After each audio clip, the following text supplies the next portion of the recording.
Hello friends, welcome to our channel. जब तक बैठने को ना कहा जाए खड़े रहो। ये पुलिस स्टेशन है, तुम्हारे बाप का घर नहीं। जंजीर 1973। कितने आदमी थे? शोले 1975। मेरे पास माँ है। दीवार 1975। डॉन का इंतजार तो 11 मुल्कों की पुलिस कर रही है। डॉन 1978। ये बेहतरीन डायलॉग्स लिखे हैं राइटर सलीम जावेद की जोड़ी ने।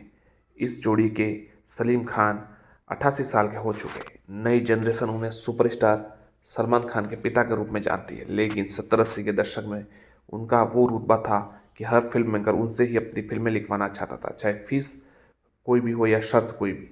इंदौर शहर में रहते हुए दोस्तों के लव लेटर लिखने से शुरू हुई राइटिंग का सिलसिला हिंदी सिनेमा के सबसे बेहतरीन स्क्रिप्ट राइटर बनने पर मुकम्मल हुआ। हालांकि उन्होंने इंदौर से बॉम्बे राइटर नहीं बल्कि हीरो बनने के लिए बुलाया गया था। हीरो बनकर तो सलीम को कोई पहचान नहीं मिली, लेकिन राइटर बनकर कई आम लड़कों को उन्हें सुपरस्टार बना दिया उन्होंने। सालों पहले सलीम खान ने एक मशहूर राइटर से कहा था कि देखना, एक दिन राइटर किसी फिल्म के हीरो से ज़्यादा पैसे लेंगे। उस समय तो लोगों ने उनका जमकर मजाक उड़ाया, लेकिन उन्होंने ये सच कर दिखाया। सलीम खान का जन्म 24 नवंबर 1935 को बालाघाट मध्य प्रदेश में हुआ था। उनके दादाजी अफगानिस्तान से भारत आए थे। उनका परिवार सरकारी नौकरी की तलाश में बालाघाट से इंदौर आकर बस किया, जहां उनके पिता अब्दुल रशीद खान को इंडियन इंपीरियल पुलिस में नौकरी मिल गई। कुछ समय बाद वो डीआईजी रैंक तक पहुंच गए। सलीम खान महज 5 साल के थे जब उनकी मां को टीबी हो गया। बीमारी के चलते घर के सबसे छोटे बेटे सलीम को उनके पास जाने की इजाज़त नहीं होती थी। 4 साल बाद 9 साल की उम्र में उन्होंने माँ को खो दिया। जब वो 14 साल के थे तो 1950 में उनके पिता भी गुजर गए।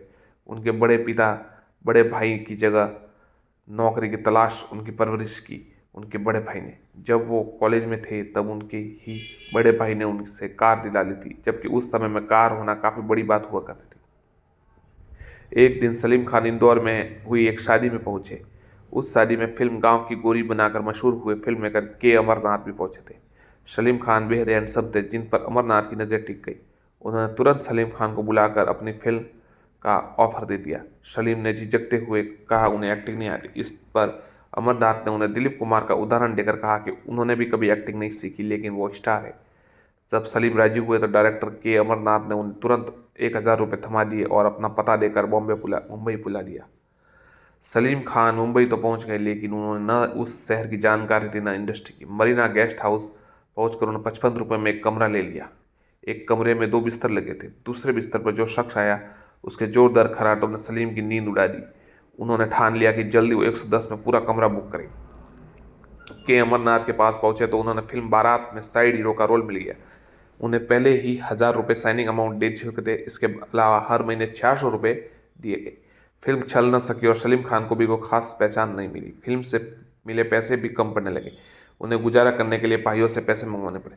उनके गुड लक की बदौलत उन्हें बी ग्रेड फिल्मों में छोटे मोटे रोल मिल जाया करते थे, लेकिन उनसे उन्हें पहचान नहीं मिली। उनके खाते में 1966 की हिट फिल्म तीसरी मंजिल, सरहदी लुटेरा, 1967 की दीवाना, छलिया बाबू भी रही, लेकिन इनसे उन्हें कोई फायदा नहीं मिला। ये बात खुद सलीम खान साहब ने अरबाज खान के चैट शो में बताई। छोटे मोटे काम कर सलीम खान का मुंबई में गुजारा कर पाना मुश्किल था। वो तो एक्टिंग के साथ साथ लेखन में हाथ आजमाने लगे। लेखन में जाना उनके लिए सबसे आसान रास्ता था, क्योंकि इंदौर में रहते हुए वो अक्सर दोस्तों के लव लेटर लिखा करते थे। लिखावट और अल्फाज इतने अच्छे होते थे कि हर दोस्त की बात बन जाया करती थी। एक दिन वो मशहूर एक्टर, फिल्म मेकर गुरुदत्त के राइटर अबरार अलवी के साथ असिस्टेंट राइटर बन गए, तो उनके साथ काम करने की इच्छा। अबरार साहब ने उन्हें कुछ लिखवाया और काम पसंद आने पर असिस्टेंट बना लिया। 60 के दशक में दिलीप कुमार जैसे बड़े सितारों की फीस 10-12 लाख हुआ करती थी, लेकिन उस समय उनकी पूरी फिल्म लिखने वाले राइटर्स को महज 20 से 25 हज़ार ही मिला करते थे। वो भी उनका काम पसंद किया गया तो। ऐसा मारा मारी में सलीम खान को महज 750 रुपये महीना मिलने थे। सलीम खान असिस्टेंट थे, उनकी फीस उससे भी काफ़ी कम थी। एक दिन तंग आकर सलीम खान ने अबरार अलवी से कह दिया, एक दिन ऐसा आएगा जब एक फिल्म राइटर को किसी स्टार से भी ज़्यादा पैसे मिलेंगे। ये सुनकर अबरार अलवी हंस पड़े। उन्हें लगा सलीम गुस्से में बड़बोले हो गए। उन्होंने पलट कर कहा, तुम्हारा कहने का मतलब है जब दिलीप कुमार को 12 लाख रुपए मिलते तो क्या एक राइटर को उससे भी ज़्यादा पैसे मिलेंगे? सलीम खान झिझके नहीं और कहा, बेशक एक वक्त आएगा जब फिल्म राइटर की कीमत स्टार से भी ज़्यादा होगी। अबरार अलवी और जोर से हंस पड़े, और ये बात तुमने मुझसे तो कह दी, लेकिन मैं किसी और को मत कहना, वरना लोग तुम्हें पागल समझेंगे। इस पर उन्होंने जवाब दिया, अगर ये साबित हो जाए कि फिल्म की कामयाबी की वजह उसका हीरो नहीं बल्कि उस फिल्म की कहानी और लेखन है तो ये मुमकिन है। 1966 की फिल्म सरहदी लुटेरा की शूटिंग के दौरान सलीम खान की मुलाकात जावेद अख्तर से हुई। उस फिल्म में सलीम एक साइड हीरो थे और जावेद अख्तर उस समय फिल्म के क्लैप बॉय थे। जब फिल्म के डायरेक्टर MS सागर को राइटर ने मिला तो उन्होंने जावेद साहब से कुछ डायलॉग लिखवा दिए। इसके बाद जावेद साहब मशहूर राइटर कैफी आजमी, शबाना आजमी के पिता के असिस्टेंट बन गए। शूटिंग के दौरान दोनों की दोस्ती हुई। कैफी आजमी और अबरार लल्वी पड़ोसी थे तो सलीम जावेद की मुलाकात बढ़ने लगी। 1971 में दोनों भाप गए कि हिंदी सिनेमा की लगभग सभी फिल्में एक जैसी होती है। राइटर्स की कमी थी तो दोनों ने मिलकर टीम बना ली। सलीम साहब ने पहले स्टोरी टेलिंग सीखी और फिर लेखन की कुछ टेक्निक्स। दोनों ने मिलकर कुछ छोटी मोटी कहानियां लिखना शुरू किया। राजेश खन्ना ने 70 के दशक में फिल्म अंदाज साइन की थी, जिसके लिए उन्हें 2.5 लाख रुपए का साइनिंग अमाउंट मिला। लेकिन ठीक उसी समय राजेश खन्ना को कार्टर रोड पर स्थित आशीर्वाद बंगला इतना पसंद आया कि उन्हें पूरी रकम देकर खरीदने लगा दी। बंगला तो खरीद लिया, लेकिन जब फिल्म की आधी स्क्रिप्ट लिखी गई तो राजेश खन्ना को खराब स्क्रिप्ट चलते फिल्म छोड़ने का मन होने लगा। साइनिंग अमाउंट वो खर्च कर चुके थे तो फिल्म छोड़ने का रास्ता नहीं था। इसी जद्दोजहद में राजेश खन्ना एक दिन सलीम जावेद के पास पहुंचे। उन्होंने कहा, देखो मैंने फिल्म अंदाज के लिए 2.5 लाख का साइनिंग अमाउंट ले लिया है और काटा रोड पर बंगला खरीद रहा हूँ। मुझे किसी भी कीमत पर खरीदना है, इस वजह से प्रोड्यूसर को पैसे लौटा भी नहीं सकता। दूसरी तरफ अगर मैं इस कहानी में फिल्म दूँ तो ये फिल्म नहीं चलेगी। मेरे सामने बहुत बड़ी मजबूरी आ गई है, इसलिए मैं चाहता हूँ कि तो दोनों कैसे भी करके ठीक ठाक कर लो। राजेश ने वादा किया अगर स्क्रिप्ट अच्छी रही तो दोनों को मोटी रकम और फिल्म में बतौर राइटर क्रेडिट दिलवाएंगे। बात बन गई। दोनों फिल्म की स्क्रिप्ट सुधारने में लग गई। प्रोड्यूसर को दोनों का काम इतना पसंद आया कि फिल्म पूरी कहानी की जगह उनकी सुधरी हुई स्क्रिप्ट पर फिल्म बनी। राजेश खन्ना ने उन दोनों को 5-5 हज़ार रुपये दिलवाए, जो उस समय बड़ी रकम थी। फिल्म अंदाज सुपरहिट रही और इससे हेमा मालिनी भी स्टार बनी। इसके बाद सलीम जावेद की राइटर जोड़ी चर्चा पूरी बॉलीवुड इंडस्ट्री में हो गई। राजेश खन्ना ने अगली सुपरहिट फिल्म हाथी मेरे साथी का स्क्रीन प्ले भी उनसे ही लिखवाया। 1973 में सलीम जावेद की फिल्म लिखी जंजीर फ्लॉप कहे जाने वाला अमिताभ बच्चन स्टार बने। अरबाज खान के चैट शो में सलीम खान ने जंजीर के पोस्टर में नाम लिखवाने का किस्सा शेयर किया। दरअसल फिल्म के पोस्टर पर कभी भी राइटर्स के नाम नहीं लिखे जाते थे, लेकिन सलीम खान ने ये रीत बदलना चाहते थे, क्योंकि उनका मानना था कि फिल्में तभी चलती है जब उनकी कहानी अच्छी हो। जब फिल्म जंजीर बन रही थी तब एक दिन सलीम खान ने फिल्म के डायरेक्टर प्रकाश मेहरा से कहा, हमारा नाम भी पोस्टर में होना चाहिए। प्रकाश मेहरा ने टालते हुए कहा, राइटर्स का नाम ऐसा कभी नहीं होता। बात टल गई। फिल्म रिलीज के दिन नज़दीक आ गए। रिलीज से पहले मुंबई शहर में जंजीर का पोस्टर चिपकाया गया। एक दिन सलीम साहब ने एक तरकीब निकाली। उन्होंने एक लड़के को कॉल किया और कहा कि जीप और कुछ पेंटिंग का सामान लाने को कहा। जैसे ही लड़का पहुंचा, सलीम साहब ने उसे कहा कि पूरे शहर में लगे पोस्टर में लिख दो, रिटन बाय सलीम जावेद। ऐसा ही हुआ। अगले दिन शहर में लगे जंजीर के पोस्टर बदल चुके थे। अभिनेता अमिताभ बच्चन की नाक, जया बच्चन के चेहरे और प्राणनाथ के माथे पर ऊपर सलीम जावेद का नाम लिखा था। खूब हलचल मची और इसी बागीपन के छच्छे हुए, लेकिन दोनों ने इतिहास रच दिया। हिंदी सिनेमा के इतिहास में पहली बार स्क्रीन राइटर का नाम पोस्टर पर लिखा गया था।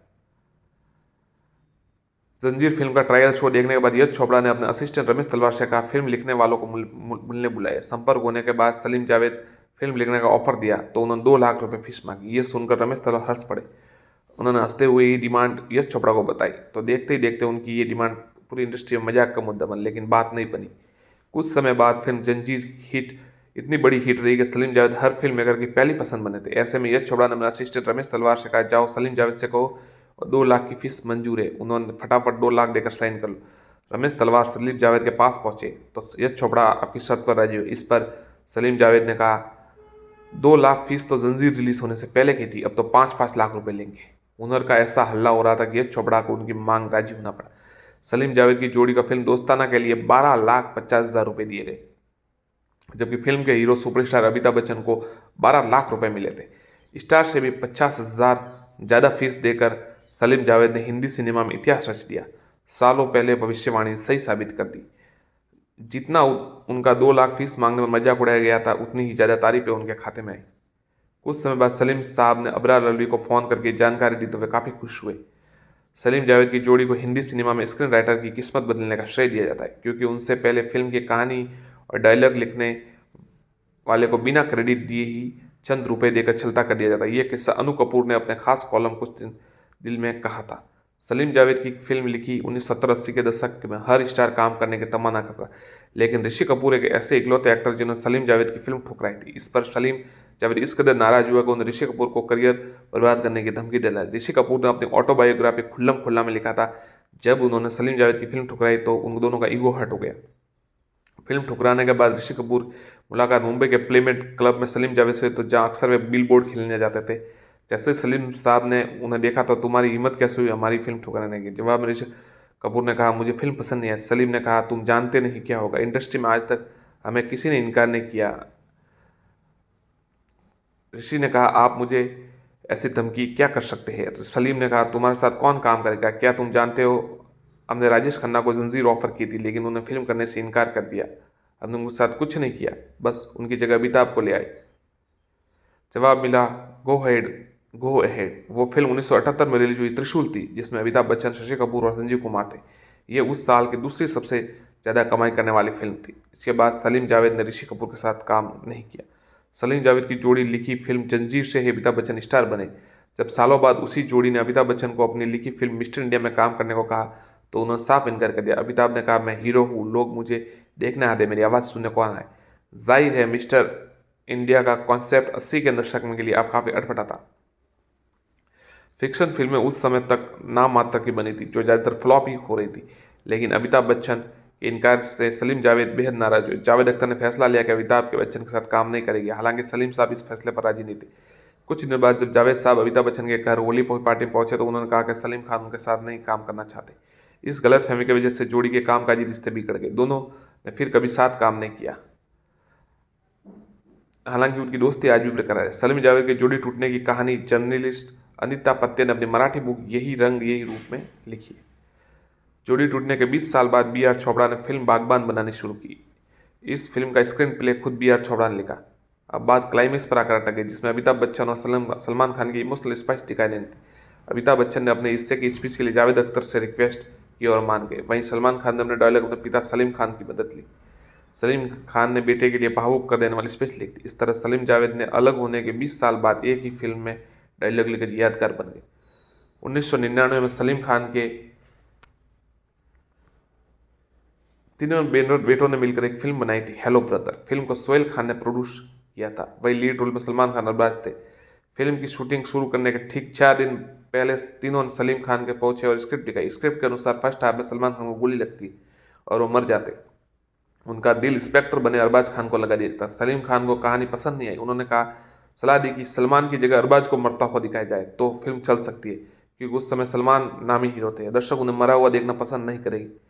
सलीम खान ने कहा कि फिल्म सिर्फ तभी चलेगी जब किरदार की अदला बदली हो जाए। तीनों सलाह तो सुनी, लेकिन मानी नहीं। फिल्म रिलीज हुई, अच्छी कमाई के बावजूद फ्लॉप रही। ये खुद किस्सा सलीम खान ने कपिल शर्मा के शो में बताया। सलीम खान एक बेहतरीन स्क्रीन राइटर थे और सलीम जावेद दोनों ने मिलकर ज़बरदस्त फिल्में लिखी और भारतीय सिनेमा का इतिहास बदल दिया। शोले, जंजीर, त्रिशूल, काला पत्थर और बहुत सी दोस्ताना और सुपरहिट फिल्में दी। और अमिताभ बच्चन की जितनी भी महान फिल्में बनी सुपर स्टार, उनमें सलीम जावेद का बहुत बड़ा हाथ था। दीवार, जंजीर। और सलीम खान बेहद ही अनुभवी और एक बुद्धिमान व्यक्ति है। आप उनके इंटरव्यू जाकर अगर देखेंगे तो आपको पता चलेगा कि कितनी बुद्धिमत्ता उनमें भरी पड़ी है। सलीम खान को शुभकामनाएं।